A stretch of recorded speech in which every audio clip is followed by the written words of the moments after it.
एक बार की बात है, जंगल में एक भेड़िया बहुत ही भूखा प्यासा भटक रहा था। बहुत देर भूखा प्यासा भटकने के बाद भेड़िए को शिकार के लिए एक जानवर दिखा और भेड़िए ने जानवर को मारकर खा लिया। जब भेड़िया जानवर को खा रहा था तो भेड़िए के गले में उस जानवर की हड्डी फंस गई। और या बाप रे, ये गले में हड्डी अटक गई। ये हड्डी निकल। हे भगवान, अब क्या करूं मैं। बहुत प्रयास करने के बाद भी भेड़िए के गले से हड्डी नहीं निकली। गले में हड्डी को लेकर परेशान होने के बाद भेड़िया इधर उधर घूमने लगा ताकि हड्डी निकालने में कोई उसकी मदद कर पाए। उतने में भेड़िए को एक खरगोश दिखा। भेड़िया मदद मांगने के लिए खरगोश के पास गया और बोला, है मेरे प्यारे दोस्त, मेरे गले में हड्डी अटक गई है। क्या तुम मेरे गले में हड्डी निकाल दोगे? वो ये क्या उल्लू समझ रहे हो? मुझे पता है ये तुम्हारी नई चाल है। मुझे पकड़कर खाना चाहते हो? तुम्हारी सारी नौटंकी हमें पता है। चल जा यहाँ से, मैं कोई मदद नहीं करने वाला। ऐसा सुनने के बाद भेड़िया वहाँ से चला जाता है। थोड़ी दूर जाने के बाद उसे एक बंदर दिखाई दिया, जिसे देखकर भेड़िया बंदर के पास मदद मांगने पहुंचा। अरे वो बंदर भाई, क्या तुम मेरी मदद करोगे? कैसी मदद? अरे बंदर भाई, मेरे गले में हड्डी फंस गई है। मैं बहुत प्रयास किया मगर हड्डी निकल ही नहीं रही। क्या तुम मेरे गले में फंसी हड्डी निकाल दोगे? आपकी बड़ी मेहरबानी होगी। अरे ये चालाक भेड़िया, तुम मुझे बेवकूफ समझते हो क्या? तुम्हारे जैसे धोखेबाज जानवर को कौन मदद करेगा? मदद करने के बहाने मुझे खाना चाहते हो? चल भाग यहाँ से। बेचारा भेड़िया गले में हड्डी लेकर वहां से निकलकर इधर उधर घूमता रहा। बहुत देर भटकने के बाद भेड़िए को एक सारस दिखा। भेड़िया सारस के पास मदद मांगने पहुंचा। मेरे प्यारे सारस भाई, क्या तुम मेरी मदद करोगे? कैसी मदद? अरे सारस भाई, मेरे गले में हड्डी फंस गई है। क्या तुम तुम्हारी लंबी चोंच से फंसी हुई हड्डी निकाल दोगे? अगर मैं तुम्हारी हड्डी निकाल दूं, तो इसमें मेरा क्या फायदा? इसके बदले मैं तुम्हें बड़ा इनाम दूंगा। इनाम के लालच में आकर सारस भेड़िए की मदद के लिए तैयार हो गया। अब सारस ने अपनी लंबी चोंच भेड़िए के मुंह में डालकर गले में फंसी हड्डी को बाहर निकाल दिया।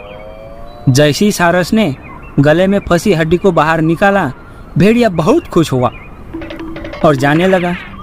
ये देखकर सारस ने कहा, अरे ये भेड़िया भाई, तुमने तो कहा था कि तुम मेरी मदद करने के बाद मुझे बड़ा इनाम दोगे, और तुम तो जा रहे हो। यह तो गलत बात है। इसके बाद भेड़िए ने सारस से कहा, हे सारस, तुमने मेरे मुंह में अपनी गर्दन डाली और इसके बाद भी तुम सही सलामत जिंदा हो। यही तुम्हारा इनाम है। यह सुनकर सारस बहुत दुखी हुआ। तो दोस्तों, इस कहानी से हमें क्या सबक मिलता है?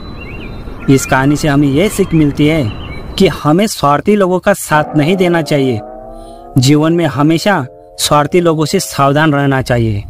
दोस्तों, कहानी अच्छी लगी हो तो कहानी को लाइक और चैनल को सब्सक्राइब करना ना भूलें।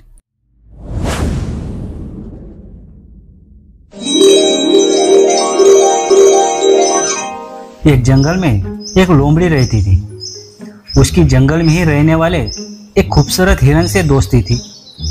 दोनों अक्सर साथ साथ समय बिताया करते थे। वे साथ में बातें करते, खेलते और ढेर सारी मस्ती करते थे। हिरन को लोमड़ी की दोस्ती पर बड़ा भरोसा था, इसलिए उसके मांसाहारी होने पर भी उससे दोस्ती की थी। मगर जंगल के अन्य जानवर उस हिरन को लोमड़ी से दूर रहने की सलाह देते थे, लेकिन उसे भरोसा था कि दोस्ती की खातिर लोमड़ी उसे कभी भी नुकसान नहीं पहुंचाएगी। ऐसे ही एक दिन एक बूढ़ा शेर जंगल में आया। शिकार की तलाश करते करते वह नदी किनारे पहुंचा। वहां नदी के दूसरे किनारे पर उसे हिरन नजर आया जो लोमड़ी के साथ खेल रहा था। हिरन को देखकर शेर के मुंह में पानी आ गया और वह उसका मांस खाने की योजना बनाने लगा। लेकिन अब उसमें पहले जैसी फुर्ती नहीं रही थी कि हिरन को भागकर पकड़ ले। उसने बहुत सोच विचार किया और अंततः लोमड़ी को अपने साथ मिलाने का इरादा किया। अगले दिन उसने लोमड़ी को अपने पास बुलाया और उससे कहा, लोमड़ी, क्या तू मेरी सहायक बनोगी? तुम्हारा काम होगा जंगल के जानवरों को फुसलाकर मेरे पास लाना। पास आते ही मैं उनका शिकार कर लूंगा और हम दोनों आधा आधा मांस बांट लेंगे। लोमड़ी ने शेर का प्रस्ताव स्वीकार कर लिया। अगले दिन से उसे काम शुरू करना था। रात भर वो सोचती रही कि सबसे पहले किस जानवर को फुसलाकर शेर के पास ले जाऊं। किसी भी जानवर को फुसलाना आसान नहीं था। वैसे भी जंगल के जानवर उसे धूर्त समझते थे। उसने सोचा, क्यों ना हिरन से ही शुरुआत की जाए, उसे फुसलाना बड़ा ही आसान है। ऐसा सोचकर लोमड़ी हिरन के पास गई और हिरन से मीठी चुपड़ी बातें करते करते बोली, चलो दोस्त, वहाँ थोड़ी दूर बहुत सुंदर जगह है। वहाँ पर अच्छा मैदान है, पेट भर खाने के लिए अच्छी अच्छी चीजें हैं। ये सुनकर हिरन लोमड़ी के साथ चलने लगी। थोड़ी दूर चलने के बाद लोमड़ी हिरन को शेर की गुफा में ले गई। शेर ने झपटा मारकर हिरन को दबोचा और उसे मारकर उसका पूरा मांस खा लिया। लोमड़ी खड़ी देखती रह गई। बाद में उसने शेर से शिकायत की, तुमने वादा किया था कि आधा मांस तुम मुझे दोगे, लेकिन तुम पूरा मांस खा गए। तुमने मेरा भरोसा तोड़ा है। शेर बोला, पहले अपने गिरावान में झांक कर देख, क्या तूने अपने दोस्त का भरोसा नहीं तोड़ा और उसे मेरा शिकार बनाकर मेरे पास लाई? भरोसे की नसीहत तब देना जब तू खुद भरोसेमंद हो। अब चल भाग यहाँ से। जो अपने दोस्त की ना हुई वो क्या मेरी होगी। लोमड़ी मुंह लटकाकर वापस चली गई। उसे उसकी करनी का फल मिल गया। तो दोस्तों, इस कहानी से आपको क्या सीख मिलती है कि कभी किसी का भरोसा नहीं तोड़ना चाहिए। भरोसा तोड़ने वाले पर कोई दूसरा और भरोसा नहीं करता। दोस्तों, एक समय की बात है। चारों तरफ अकाल पड़ा हुआ था, जिस कारण सारे नदी तालाब सूख गए थे। पेड़ पौधे सूरज की गर्मी से झुलस रहे थे। चारों तरफ बहुत तेज चिलचिलाती गर्मी पड़ रही थी। दोपहर का समय था। इस गर्मी भरी दोपहर में एक कौवा प्यास के मारे पानी की तलाश में भटक रहा था। कौवा प्यास के मारे अधमरा सा हो गया था। पानी की तलाश में भटकते हुए कौवा बोला, हे भगवान, अगर मुझे पानी ना मिला मैं तो मर ही जाऊंगा।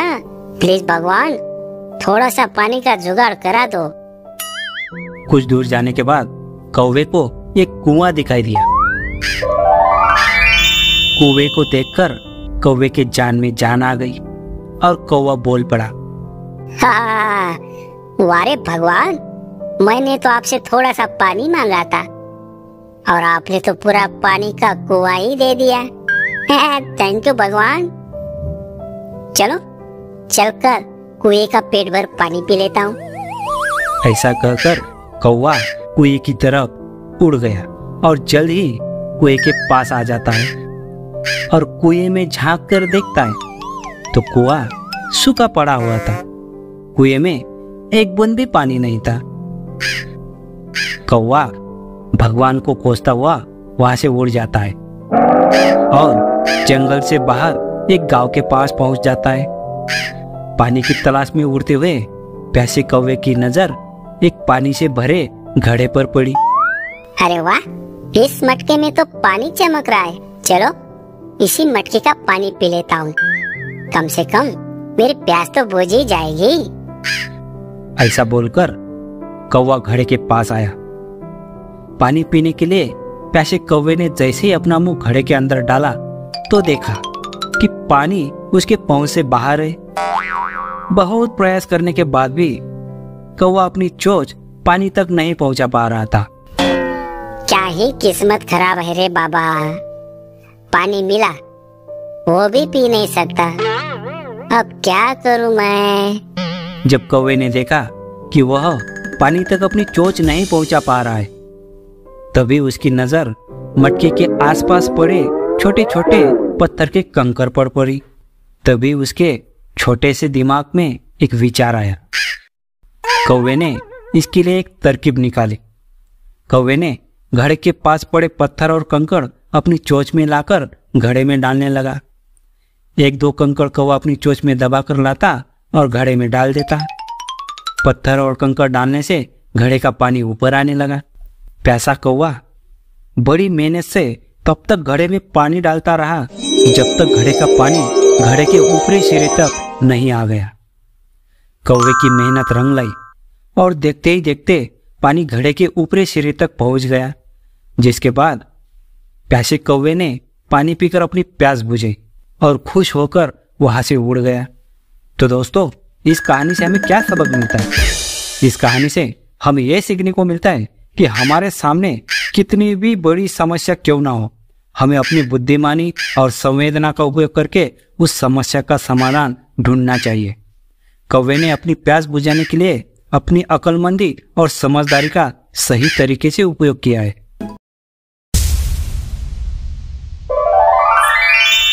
एक बार की बात है, एक जंगल में एक चालाक लोमड़ी रहती थी। गर्मियों के दिन थे और वह भूख से परेशान होकर जंगल में भटक रही थी। बहुत देर जंगल में भटकने के बाद लोमड़ी को एक खरगोश मिला, लेकिन खरगोश मिलने के बाद लोमड़ी ने खरगोश को खाने के बजाय उसे छोड़ दिया, क्योंकि वह इतना छोटा था कि उसे खाने से लोमड़ी का पेट कहाँ भरने वाला था। इसके बाद लोमड़ी आगे बढ़ी, फिर से जंगल में भटकने लगी। कुछ देर जंगल में भटकने के बाद भूखी लोमड़ी को एक हिरन दिखा। हिरन को देखते ही लोमड़ी के मुंह में पानी आ गया। लोमड़ी हिरन को पकड़ने के लिए उसके पीछे दौड़ने लगी। लोमड़ी ने अपनी पूरी ताकत से हिरन का पीछा किया, पर हिरन लोमड़ी के पकड़ में नहीं आया। अब लोमड़ी खाने की तलाश में बहुत ही थक चुकी थी। जब लोमड़ी के हाथ हिरन भी नहीं लगा तो लोमड़ी सोचने लगी कि इससे अच्छा होता वो छोटे से खरगोश को ही खा लेती जिसको उसने छोड़ दिया था। कुछ देर आराम करने के बाद लोमड़ी खरगोश को ढूंढने के लिए फिर से जंगल में भटकने लगी। जंगल में खरगोश को ढूंढते हुए लोमड़ी वहां पहुंची जहां उसने खरगोश को देखा था, लेकिन लोमड़ी को वहां खरगोश नहीं दिखा। थक हार कर लोमड़ी को अपनी गुफा में लौटना पड़ा, जिसके बाद कई दिनों तक लोमड़ी को भूखा रहना पड़ा। तो दोस्तों, इस कहानी से आपको क्या सीख मिलती है? लोमड़ी की कहानी से हमें यह शिक्षा मिलती है कि हमें लालच नहीं करना चाहिए। यदि लालच किए बिना संतोषी जीवन जीते हैं तो आप सुखी रहते हैं। इसलिए तो हिंदी में कहते हैं, लालच बुरी बला है।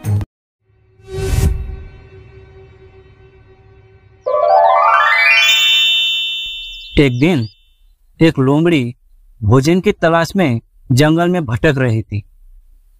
एक पेड़ के पास से गुजरते हुए उसकी नजर ऊंची डाल पर बैठे कौवे पर पड़ी और वही ठिठक गई।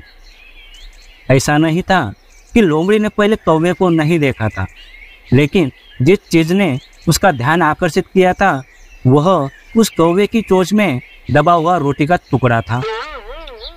रोटी के टुकड़े को देखकर लोमड़ी के मुंह में पानी आ गया और मन ही मन में बोलने लगी, अब कहीं और जाने की जरूरत नहीं, ये रोटी अब मेरी है। चालाक लोमड़ी मन ही मन में सोचा और पेड़ के नीचे जाकर खड़ी हो गई। फिर ऊपर से उठाकर मीठी आवाज में कौवे से बोली, शुभ प्रभात मेरे दोस्त। लोमड़ी की आवाज सुनकर कौवे ने अपना सिर नीचे झुकाया और लोमड़ी को देखा, लेकिन अपनी चोंच उसने कसकर बंद रखी और लोमड़ी के अभिवादन का कोई उत्तर नहीं दिया। लोमड़ी बोलती है, तुम कितने सुंदर हो दोस्त, लोमड़ी ने अपनी बोली में पूरी मिठास झोंक दी। देखो तुम्हारे पंख कैसे चमक रहे हैं। तुम जैसा सुंदर पक्षी मैंने आज तक नहीं देखा। तुम विश्व के सबसे सुंदर पक्षी हो। मेरे ख्याल से तुम तो पक्षियों के राजा हो। कौवे ने अपनी इतनी प्रशंसा आज तक नहीं सुनी थी। वह बहुत खुश हुआ और गर्व से फुला नहीं समाया, लेकिन उसने अपनी चुप्पी नहीं तोड़ी। इधर लोमड़ी प्रयास करती रही। दोस्त, मैं सोच रही हूँ कि जो पक्षी इतना सुंदर है उसकी आवाज में कितनी मिठास होगी।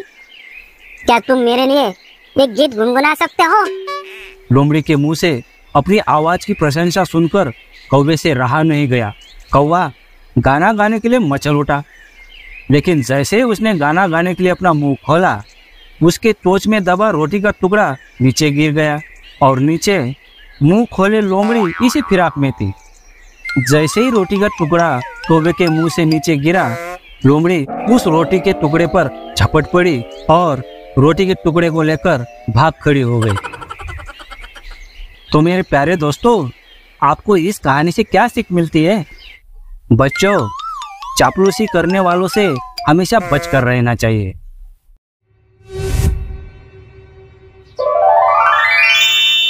एक बड़े से जंगल में तालाब के किनारे बबलू, डबलू और छबलू नाम के 3 भेड़ भाई थे। वो तीनों खूबसूरत से बने एक घास के घर में रहते थे। एक दिन एक बदमाश भेड़िया उनके घर के पास रहने आया। ये देखकर वो तीनों भाई बहन बहुत डर गए।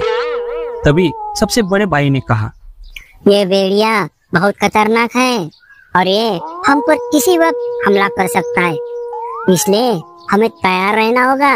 ये घर हमारी रक्षा नहीं कर सकता। दोनों भाइयों ने बात मान ली, इसलिए उन्होंने एक मजबूत घर बनाने की सोची और तीनों ने मिलकर जल्द ही अपने लिए एक मजबूत और एक खूबसूरत सा घर बना लिया। एक दिन वो बदमाश भेड़िया उनके घर की ओर आया कि वो तीनों भाइयों को खा सके। उस भेड़िए ने बहुत दरवाजा खटखटाया, पर दरवाजा नहीं खुला। तभी भेड़िया बोला, तुम दरवाजा नहीं खोलोगे तो मैं कूद के, उछल के और अपनी ताकत से दरवाजा तोड़ डालूंगा और अंदर आके तुम तीनों को खा लूंगा। भेड़िया चिल्लाया, जोर जोर से दरवाजा खटखटाया, मगर कोई असर नहीं हुआ। अब वो भेड़िया निराश होने लगा, मगर हार मानने को तैयार नहीं था और कुछ देर बाद घर की छत पर चढ़ गया और घर की चिमनी से अंदर घुसने की कोशिश करने लगा। लेकिन तीनों भाई बहन बड़े चालाक थे और उस भेड़िए से बचने की पूरी तैयारी कर रखी थी। उन्होंने भट्टी में लकड़ियां डालकर आग जलाकर रखी थी। वो भेड़िया चिमनी से कूदा और सीधे भट्टी में जल रहे आग में जाकर गिरा।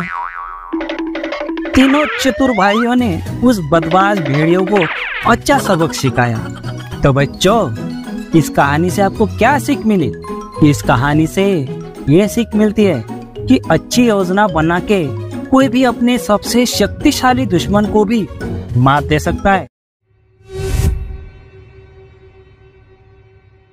एक बड़े से जंगल में तालाब के किनारे एक बड़ा पेड़ था। उस पेड़ की छांव में एक हाथी सो रहा था और उसी पेड़ की टहनी पर एक कौवा हाथी को देख रहा था। तभी, ये हाथी मेरे पेड़ के नीचे सो रहा है, चलो इसको उठाकर भगाता हूँ यहाँ से। कुछ देर बाद बदमाश कौवा उड़ता हुआ हाथी के सिर पर बैठता है और अपनी चोंच से हाथी के माथे पर मारता है, जिस कारण हाथी उठ जाता है और देखता है कि एक छोटा सा कौवा बदमाशी कर रहा है। हाथी कौवे को कुछ ना करके दोबारा सो जाता है। जब हाथी सो जाता है तब, बड़ा बेशरम हाथी है, इतने चोट देने के बावजूद भी कैसे आराम से सो रहा है। अभी इसको मजा चखाता हूँ। कौवे ने फिर से हाथी के माथे पर चोंच मारना शुरू कर दिया और जब हाथी उठ जाता है तब उसे देखकर हंसता है। बार बार ऐसा करने की वजह से हाथी गुस्सा होकर वहां से चला जाता है और चलते चलते बोलता है, इस काले कौवे को उसकी गलती का सबक सिखाना पड़ेगा, तभी वो ऐसी बदमाशी करना बंद करेगा। कुछ देर चलने के बाद हाथी पास वाले तालाब के पानी में चला जाता है और अपने सिर को पानी के ऊपर रखता है। कुछ देर बीतने के बाद कौवा वहां से गुजर रहा था, तभी उसकी नजर हाथी के सिर पर पड़ी। अरे ये हाथी तालाब में कितनी आराम से नहा रहा है। चलो चलते चलते 2-4 चोंच मार ही देता हूँ। ऐसा कहकर कौवा हाथी की ओर बढ़ता है। हाथी पहले से ही तैयारी में था। जैसे ही कौवा हाथी के सिर पर बैठने को जाता है, हाथी अपना सिर पानी के अंदर ले लेता है, जिस कारण कौवा पानी में गिर जाता है। तब वह जान बचाने के लिए तड़पता है और हाथी से बोलता है, हाथी भैया मुझे माफ कर दो। मुझे मेरी गलती का एहसास हो गया है, प्लीज मुझे बचा लो ना। बेचारा हाथी दयालु था। उसने कौवे से कहा, ए कौवे, अब तुम किसी के साथ ऐसी बदमाशी नहीं करोगे। चलो, तुम्हें माफ किया। ऐसा कहकर हाथी ने उस कौवे को पानी से निकालकर बाहर फेंक दिया। तो दोस्तों, इस कहानी से आपको क्या सीख मिली? इसलिए बच्चों, कभी भी किसी को बेवजह परेशान नहीं करना चाहिए।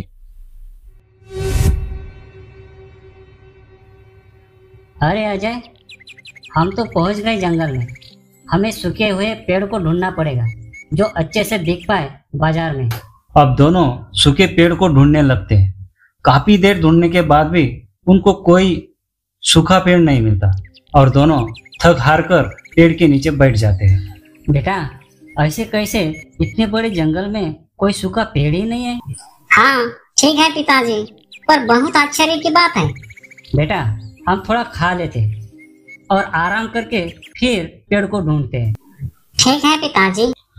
अब दोनों खाना खाते और थकने की वजह से वहीं पर लेट जाते और उन्हें गहरी नींद आ जाती है। जब प्रवीण की आंख खुलती है तब, अजय, अरे ओ अजय, उठो, हम तो सो गए और यहाँ तो अंधेरा हो गया। अजय हड़बड़ाकर उठता है। पिताजी, अब क्या करें? मुझे तो बहुत डर लग रहा है।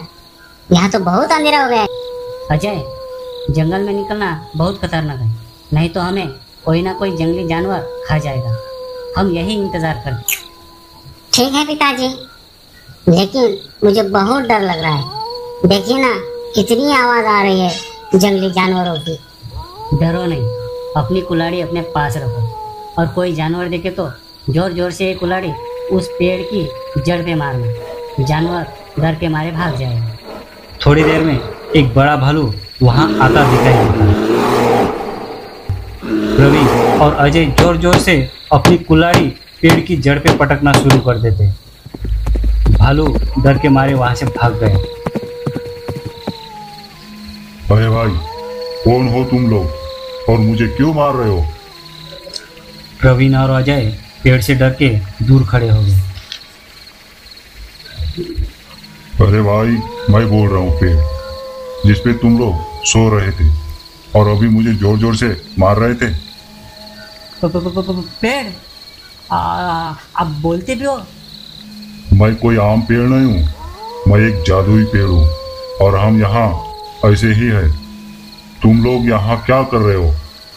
अरे पेड़ भाई, हम तो सूखी लकड़ियाँ काटने आए थे और हमें लकड़ियाँ तो नहीं मिली और खाना खाने के बाद सोचा थोड़ा आराम कर ले और जैसे ही हम लेटे हमें नींद आ गई और अंधेरा हो गया। देखो, तुम्हें सूखी लकड़ियाँ तो यहाँ नहीं मिलेगी क्योंकि यहाँ सब जादुई पेड़ है। बताओ, मैं तुम्हारी क्या मदद कर सकता हूँ? प्रवीण ने अपने घर की सारी समस्याएं पेड़ को बताई। पेड़ प्रवीण की सारी समस्याएं सुनकर चिंतित हुआ। मैं तुम्हारी मदद कर सकता हूँ। कैसे, बताइए। क्या सच में आप हमारी मदद कर पाओगे? मैं तुम्हें ये जादुई टोकरी दे रहा हूँ। तुम्हें जब भी कोई जरूरत होगी इससे मांग लेना, ये तुम्हें दे देगा। और हाँ, ध्यान रहे, केवल जरूरत की ही चीजें से मांगना।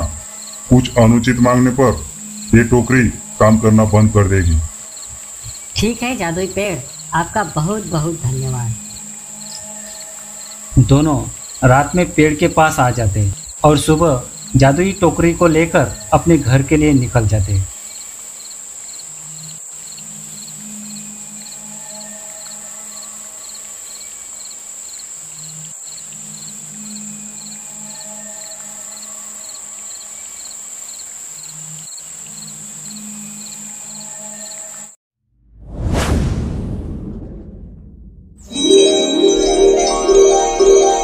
एक गांव में एक अंधी बुढ़िया रहती थी।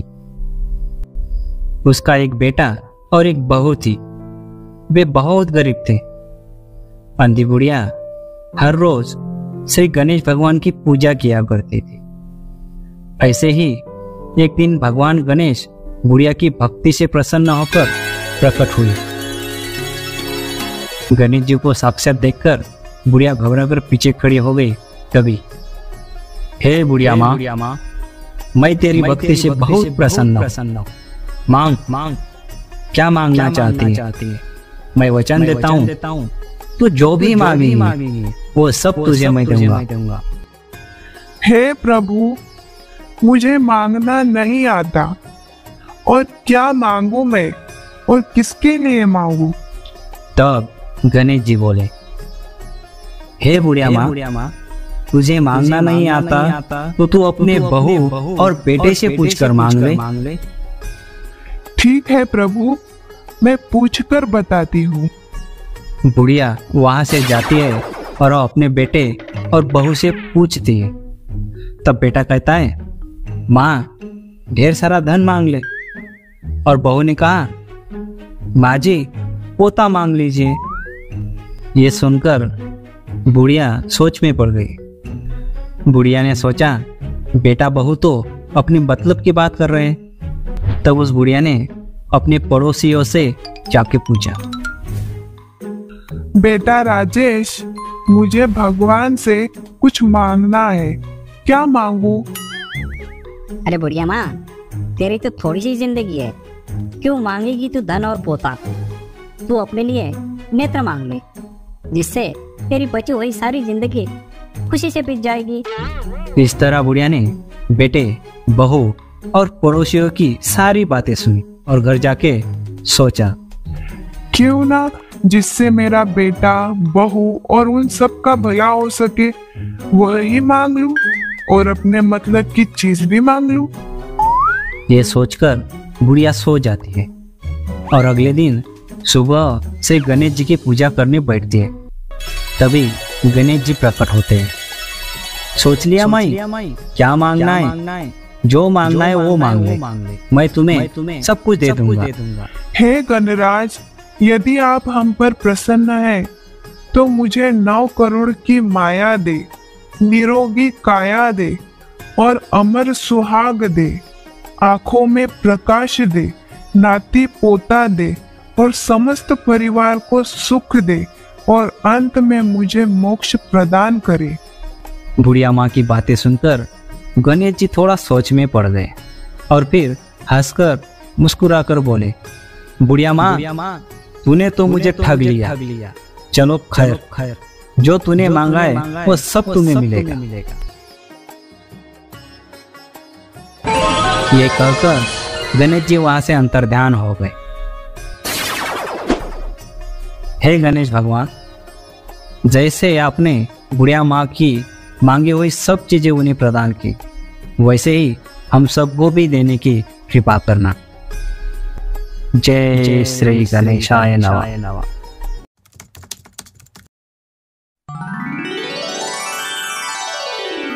एक जंगल में एक खरगोश और एक कछुआ रहता था। खरगोश को बड़ा घमंड था कि वो तेज दौड़ सकता है।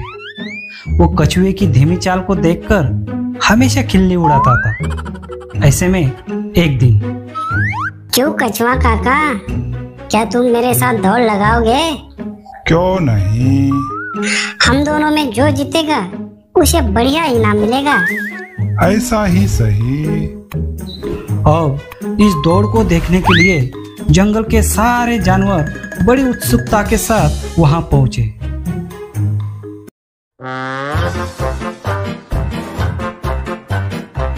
हम दोनों में जो सबसे पहले उस दूर वाली पहाड़ी पे पहुंचेगा, समझो वो जीता।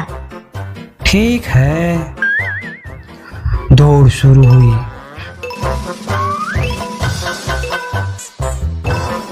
खरगोश तेज दौड़ने लगा। कछुआ धीरे धीरे चलने लगा।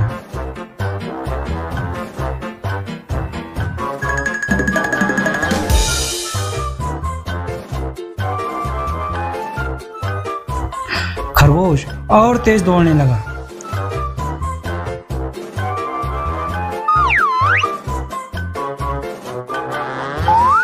कछुआ वही धीरे धीरे चलता रहा।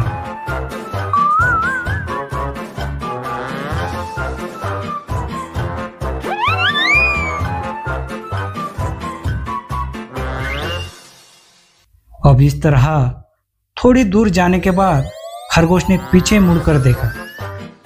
उसे कछुआ कहीं दिखाई नहीं दिया।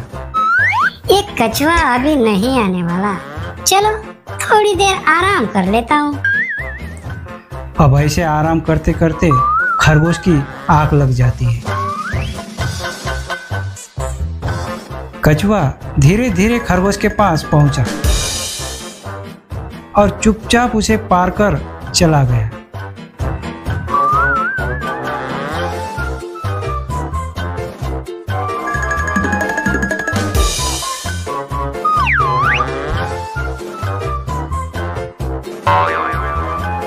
और कुछ देर बाद जब खरगोश की आंख खुली, खरगोश पहाड़ी की ओर दौड़ने लगा।